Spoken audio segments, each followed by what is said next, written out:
திருச்சிற்றம்பலம். இன்று தெய்வ வழிபாட்டில் திருநீலகண்ட நாயனார் வரலாறு. திருநீலகண்ட நாயனார் தில்லையிலே குயவர் குலத்திலே இவர் தோன்றினார். சிவபெருமானிடம் ஆழ்ந்த பக்தி கொண்டவர். திருநீலகண்டம் திருநீலகண்டம் என்று நாழிகை தோறும் கூறி வந்ததால் இவர் இயற்பெயர் மறைந்து திருநீலகண்டர் என்று இவருக்கு பெயர் வந்தது. மண் பண்டங்களை விற்று இவர் வாழ்க்கை நடத்தி வந்தார். சிவனடியார்களுக்கு ஓடு செய்து கொடுப்பார்.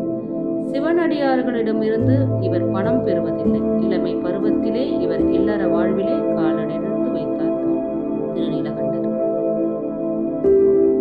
திருநீலகண்டரையே நினைந்து வந்த அவருக்கு வாய்த்த மனைவி இறைவன் பால் பக்தி கொண்டவர்.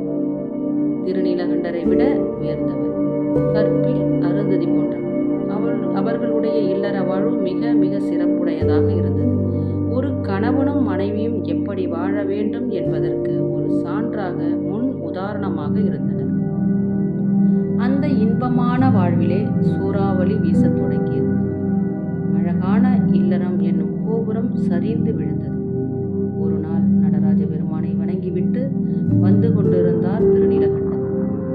பரத்தியர் வாழும் தெருவை கடந்துதான் வீடு செல்ல வேண்டும். அந்த காலத்தில் வேசியர்கள் தனி ஒரு தெருவில் வாழ்ந்து வந்தனர். அப்போது இருந்த நகர அமைப்பு அது. வணிகர்கள் தெரு, சந்தை தெரு, பொற்கொள்ளர்கள் தெரு என அவர் தொழிலுக்கு ஏற்ப தெருக்கள் அமைக்கப்பட்டு இருந்தது. அன்றைய சமுதாயத்தில் பொதுமக்களுக்கென தனியிடம் இருந்தது. எப்பொழுதும் அந்த தெரு வழியாக மனதில் எந்தவித சலனமும் சபலமும் இல்லாமல் செல்லும் திருநீலகண்டர் அன்றும் அவ்வாறே சென்றார். பொதுமகள் ஒருத்தி எச்சில் பாத்திரம் கழுவி நீரை தெருவிலே வீசினாள். அந்த நேரத்தில் அதே கணத்தில் திருநீலகண்டரும் அவள் வீட்டை கடக்கின்றார். இதைத்தான் விதி என்பது, இதைத்தான் உள்விழி என்பது போடும், இதைத்தான் பிரம்மன் எழுதிய எழுத்தும் என்பது. வீசி எறிந்த நீர் திருநீலகண்டர் மேல் விழுகிறது. ஆடைகள் நனைகின்றது. அவளுக்கு அதிர்ச்சி. ஐயோ, தவறு செய்துவிட்டேன். நனைந்த ஆடைகளை உலர்த்தி தருகிறேன், உள்ளே வாருங்கள் என்று அழைக்கிறார். திருநீலகண்டருக்கு தயக்கமாக இருக்கிறது. ஆனால் நனைந்த ஆடைகளோடு இப்படியே செல்வதா என்ற தடுமாற்றமும் தயங்கியவாறே வீட்டுக்குள் செல்கிறார். இந்த செய்தி வேறு ஒருவர் மூலமாக திருநீலகண்டர் மனைவி அறிகிறார். மௌனமாகிறார். இன்றைய சூழ்நிலையில் மனைவியானவள் பலரிடம் இதை கூறியிருப்பாள். கணவன் வீட்டுக்கு வருவதற்குள் கணவன் வீட்டுக்கும் சொல்லியிருப்பாள், இவள் வீட்டுக்கும் சொல்லியிருப்பாள். ஆனால் திருநீலகண்டர் மனைவியோ ஒரு கணம் சிவபெருமானை நினைக்கிறார், மறுகணம் மனதை தேற்றிக் கொள்கிறார். திருநீலகண்டர் வருகிறார். முதல் முறையாக தவறு செய்துவிட்ட வாட்டம் அவர் முகத்தில் இருக்கிறது. மனைவியை எதிர்கொண்டு அழைக்கிறார். எப்போதும் போல் கணவரை வணங்கி நிற்கிறார். முன்பு போலவே அமுது படைக்கிறார். திருநீலகண்டர் மனைவியை அழைக்கிறார். நான் தவறு செய்துவிட்டேன் என்கிறார். தெரியும், இது மனைவியின் மறுமொழி. என்னை மன்னித்து விடு என்கிறார் திருநீலகண்டர். அவர் மனைவி மௌனமாகிறார். மனைவி தன்னை மன்னித்து விட்டால் ஊடல் தீர்ந்தது என்று திருநீலகண்டர் நினைக்கிறார். மனைவியின் அருகில் செல்கிறார். அவள் விலகி நிற்கிறார். எம்மை தீண்டாதீர், திருநீலகண்டத்தின் மீது ஆணை என்று அவள் கூறுகிறாள். காலங்கள் கடந்தது. திருநீலகண்டரும் அவர் மனைவியும் ஒருவரை ஒருவர் தீண்டாமலே வாழ்ந்தது யாரிடமும் பெற்றோர், உறவினர், ஏன் நெருங்கிய நண்பர்களிடமும் கூட கூறவில்லை. கணவன் மனைவி வாழாமல் இருந்தது யாருக்குமே தெரியாது. இறைவனிடம் மட்டுமே கூறி ரகசியமாக வைத்திருந்தனர். திருநீலகண்டரும் அவர் மனைவியும் முதுமையை அடைந்தனர்.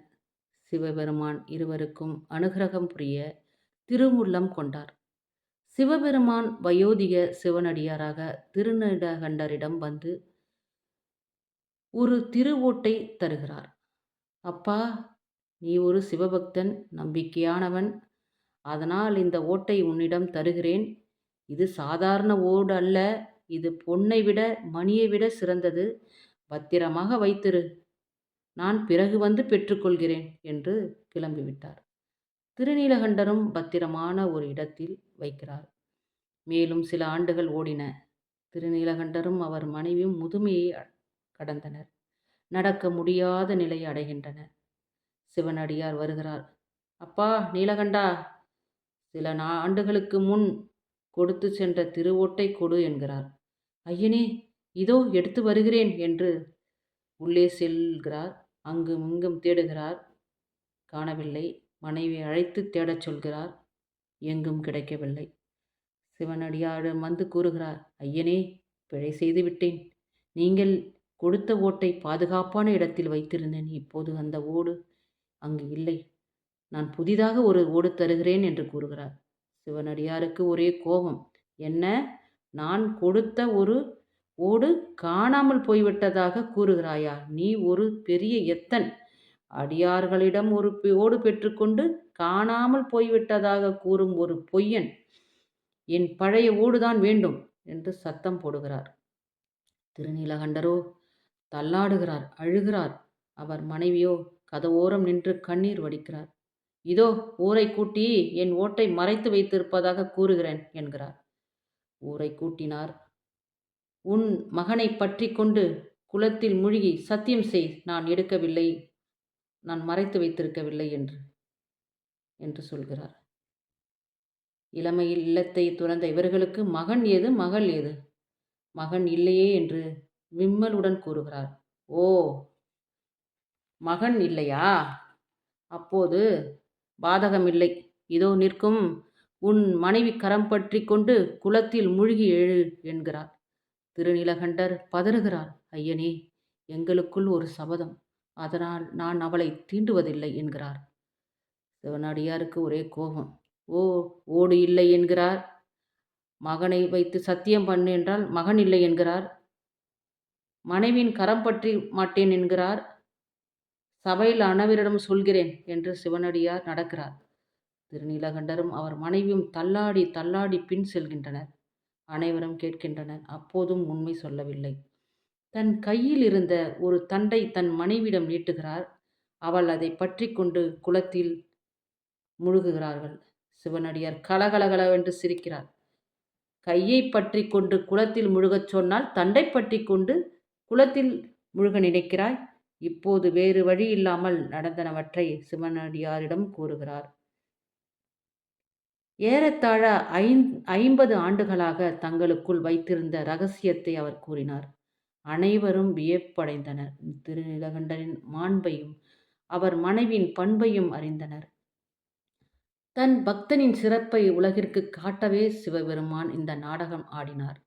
சரி சரி, தண்டை பற்றி கொண்டு மூழ்கி எழுங்கள் என்றார். மூழ்கி எழுந்தனர். தண்டு மறைந்தது.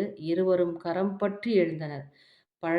பழைய இளமையுடன் குளம்பெற்று வந்தனர். அவர்களின் திருமேனியில் ஒளி வீசியது. கண்டவர் வியந்தனர். வானவர் மலர் தூவினர். சிவனடியார் மறைந்தார். அவர் எங்கே என்று அனைவரும் மயங்கினர். வான வீதியிலே ரிஷப வாகனத்திலே சிவபெருமான் மனைமகளோடு காட்சி தருகிறார். திருச்சிற்றம்பலம்.